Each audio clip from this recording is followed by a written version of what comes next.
عزیز طلبہ و طالبات، فروغ فاؤنڈیشن آن لائن اسکول کے ذریعے یکساں نصاب کے مطابق تعلیم حاصل کریں۔ اگر ہماری ویڈیوز پسند آئیں تو چینل کو سبسکرائب کریں اور دوستوں کے ساتھ شیئر کریں اور بیل آئیکن کو لازمی دبائیں تاکہ آئندہ آنے والی تعلیمی ویڈیوز آپ حاصل کر سکیں۔ السلام علیکم بچوں، امید ہے آپ سب خیریت سے ہوں گے۔ بچوں، آن لائن اسکول سے آپ مکمل تعلیم حاصل کر کے بورڈ کا امتحان برائے جماعت نہم اور دہم بہتر طور پر پاس کر سکتے ہیں۔ آپ اپنی عمر اور تعلیم کے مطابق مزید تعلیم حاصل کریں۔ والدین سے فون یا کمپیوٹر پر ہماری ویڈیوز کے ذریعے تعلیم حاصل کرنے کی درخواست کریں۔ روزانہ 1 سے 2 گھنٹے آن لائن پڑھائی کریں اور جب آپ اسکول جائیں گے تو آپ کو مزید کسی مدد کی ضرورت نہیں ہوگی۔ اس طرح پڑھائی کر کے اپنا وقت اور والدین کے اخراجات میں بچت کر سکتے ہیں۔ آن لائن اسکول کی کوئی فیس نہیں ہے، آپ زوم پر بھی کلاسز کا فائدہ اٹھا سکیں گے۔ ہر مضمون کی مکمل تعلیمی ویڈیوز موجود ہیں۔ ڈیئر اسٹوڈنٹ، السلام علیکم۔ امید ہے آپ سب خیریت اور عافیت سے ہوں گے۔ فاروق فاؤنڈیشن کے پلیٹ فارم سے آج اسلامیت لازمی کلاس 9 کا لیکچر نمبر 3 لے کر میں حاضر ہوئی ہوں۔ سورۃ الانفال، سب سے پہلے لیکچر 1 میں اس کا تعارف اور اس کی وجہ تسمیہ ہم نے پڑھی تھی۔ اس کے بعد ہم نے اس کا ترجمہ کیا، اور جیسا کہ میں پہلے بھی آپ کو بتا چکی ہوں، سورۃ الانفال کو 10 رکوع میں ڈیوائڈ کیا گیا ہے، اور ہر رکوع کے بعد اس کے شارٹ کویسچن اور MCQs بنائے گئے ہیں۔ آپ کا اس میں سے ترجمہ آئے گا اور اس ترجمے سے ہی آپ کے شارٹ کویسچن اور MCQs بنیں گے۔ تھوڑا سا ہم پیچھے سے پڑھیں گے تاکہ ہمیں اس کا لنک ہو جائے، پیچھے سے آیات کے ترجمے کے ساتھ لنک ہو جائے کہ ہم نے آگے کیا پڑھنا ہے۔ سورۃ الانفال، جیسا کہ میں نے پہلے بتایا تھا، مال غنیمت کے بارے میں ہے، کیونکہ اسلام کی یہ پہلی جنگ تھی اور اس سے پہلے مال غنیمت کا کوئی تصور نہیں تھا۔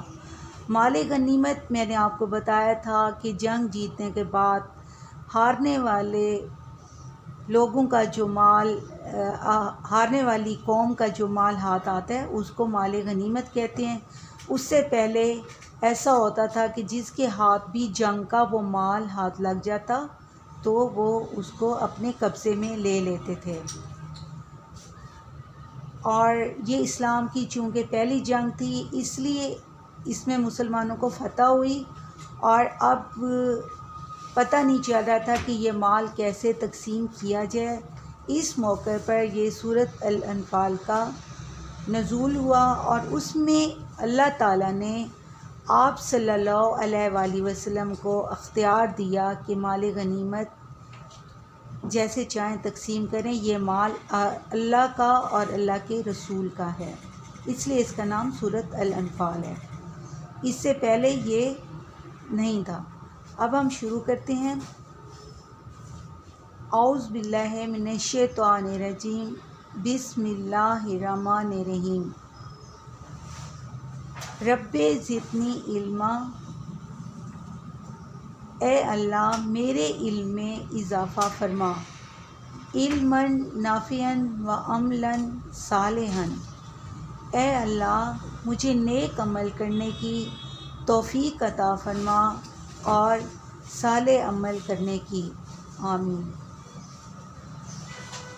پہلا ہم نے پڑھا تھا یسألونک عن الانفال قل الانفال للہ ورسول، اے محمد صلی اللہ علیہ وآلہ وسلم، مجاہد لوگ تم سے مال غنیمت کے بارے میں دریافت کرتے ہیں کہ کیا حکم ہے، مطلب اس کو کیسے تقسیم کیا جائے۔ فاتقوا اللہ واصلحوا ذات بینکم، کہہ دو کہ مال غنیمت خدا اور اس کے رسول صلی اللہ علیہ وآلہ وسلم کا مال ہے، تو خدا سے ڈرو اور آپس میں صلح رکھو۔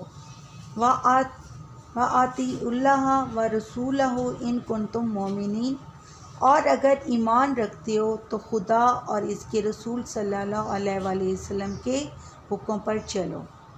انمل مومنون الذین اذا ذکر اللہ وجلت قلوبهم واذا تلیت علیہم آیاتہ زادتہم ایمانا وعلی ربہم یتوکلون۔ مومن تو وہ ہیں کہ جب خدا کا ذکر کیا جاتا ہے تو ان کے دل ڈر جاتے ہیں، اور جب انہیں اس کی آیتیں پڑھ کر سنائی جاتی ہیں تو ان کا ایمان اور بڑھ جاتا ہے، اور وہ اپنے پروردگار پر بھروسہ رکھتے ہیں۔ الذین یقیمون الصلاۃ ومما رزقناہم ینفقون، اور وہ جو نماز پڑھتے ہیں اور جو مال ہم نے ان کو دی ہے اس میں سے نیک کاموں میں خرچ کرتے ہیں۔ اولئک ھم المؤمنون حقا لہم درجات عند ربہم ومغفرۃ ورزق کریم۔ اور اس میں نیک کاموں میں خرچ کرتے ہیں، یہی سچے مومن ہیں، اور ان کے لیے پروردگار کے ہاں بڑے بڑے درجے ہیں اور بخشش اور عزت کی روزی ہے۔ یہاں تک ہم نے پچھلا لیکچر ختم کیا تھا۔ آج 4 آیات تک ہم نے پچھلا لیکچر سٹاپ کیا تھا۔ نیکسٹ آج ہم 4 سے 8 آیات کا ترجمہ پڑھیں گے، اور اس میں دیکھیں گے کہ اس میں کون سے کویشچن، شارٹ کویشچن یا MCQs بن سکتے ہیں۔ کما اخرجک ربک من بیتک بالحق، ان لوگوں کو اپنے گھروں سے اسی طرح نکلنا چاہیے تھا جس طرح تمہارے پروردگار نے تم کو تدبیر کے ساتھ اپنے گھر سے نکالا۔ بالحق کا یہاں پر مطلب ہے تدبیر کے ساتھ۔ وَإِنَّ فَرِيقًا مِّنَ الْمُؤْمِنِينَ لَكَارِهُونَ، اور اس وقت مومنوں کی ایک جماعت ناخوش تھی۔ یہ ابھی ہم تفصیل میں پڑھیں گے کہ کون سی جماعت ناخوش تھی، یہ اس کا ترجمہ ہے۔ یجادلونک فی الحق بعد ما تبین کأنما یساقون الی الموت وہم ینظرون، وہ لوگ حق بات میں اس کے ظاہر ہوئے پیچھے تم سے جھگڑنے لگے، گویا موت کی طرف دھکیلے جاتے ہیں اور اسے دیکھ رہے ہیں۔ وَإِذْ یعیدکم اللہ احدی الطائفتین انھا لکم وتودون ان غیر ذات الشوکۃ تکون لکم ویرید اللہ ان یحق الحق بکلماتہ ویقطع دابر الکافرین۔ اور اس وقت کو یاد کرو جب خدا تم سے وعدہ کرتا تھا کہ ابو سفیان اور ابو جہل کے، یہ ابھی تفصیل میں آپ کو بتاؤں گی، ابو سفیان اور ابو جہل کے 2 گروہوں میں سے ایک گروہ تمہارا مسخر ہو جائے گا، یعنی تمہارے تابع ہو جائے گا، اور تم چاہتے تھے کہ جو قافلہ بے یعنی بے ہتھیار ہے، بے شان و شوکت یعنی بے ہتھیار ہے، ابو سفیان والا، وہ تمہارے ہاتھ آ جائے، اور خدا چاہتا تھا کہ اپنے فرمان سے حق کو قائم رکھے اور کافروں کی جڑیں کاٹ کر پھینک دے۔ لیحق الحق ویبطل الباطل ولو کرہ المجرمون، تاکہ سچ کو سچ اور جھوٹ کو جھوٹ کر دے، گو مشرک ناخوش ہی ہوں۔ مجرمون مشرک، یہ تھا اس کا ترجمہ۔ اب ہم دیکھیں گے کہ اس کی تفصیل کیا آ رہی ہے، اس کی تفصیل ہم نے کیا بیان کرنی ہے۔ آیت نمبر 4 سے ہم سٹارٹ کریں گے۔ ان لوگوں کو اپنے گھروں سے اس طرح نکلنا چاہیے جس طرح تمہارے پروردگار نے تم کو تدبیر کے ساتھ اپنے گھر سے نکالا۔ کس کے ساتھ نکالا تھا؟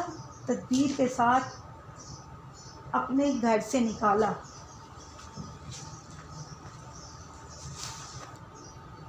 ان لوگوں کو اپنے گھروں سے اس طرح نکلنا چاہیے تھا جس طرح تمہارے پروردگار نے تم کو تدبیر کے ساتھ اپنے گھر سے نکالا۔ اس میں تفصیل یہ بتائی گئی ہے کہ مدینہ منورہ سے جب حضور پاک صلی اللہ علیہ وآلہ وسلم صحابہ کرام کے ساتھ آ رہے تھے تو یہ کہاں پر، یہ ابو سفیان کے قافلے کی طرف آ رہے تھے۔ کہاں پر آ رہے تھے؟ ابو سفیان کی قافلے کی طرف آ رہے تھے، تجارتی قافلے کی طرف۔ اور اس وقت مومنوں کی ایک جماعت ناخوش تھی۔ کیا مطلب؟ کیونکہ جب یہ لوگ یہاں پر پہنچے، راستے میں وادی دفران پر پہنچے، تو وہاں پر حضور پاک صلی اللہ علیہ وآلہ وسلم کو اطلاع ملی کہ ابو جہل ایک عظیم لشکر کے ساتھ جنگ کے لیے آ رہا ہے۔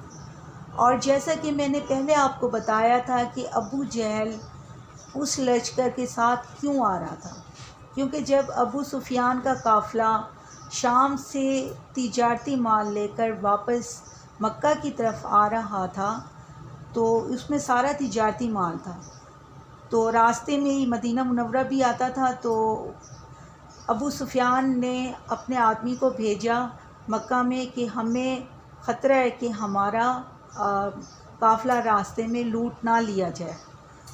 تو اس قافلے میں مکہ کا تقریباً ہر گھر شامل تھا، یعنی اس تجارت میں جو یہ تجارتی قافلہ ابو سفیان کی قیادت میں شام گیا تھا۔ تو جب ان مکہ والے لوگوں کو اس بات کی اطلاع ملی کہ ہمارا قافلہ لوٹا نہ جائے تو ان کو ظاہر ہے اپنے مال کی فکر پڑ گئی۔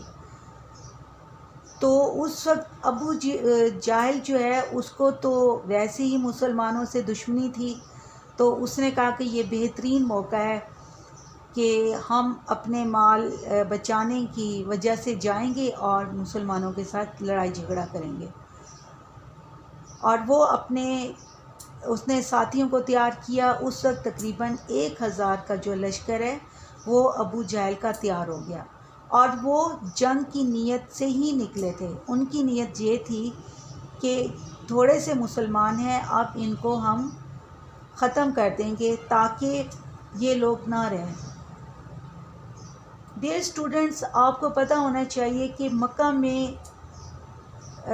کفار قریش نے، کفار مکہ نے مسلمانوں پر حملہ کیوں نہ کیا؟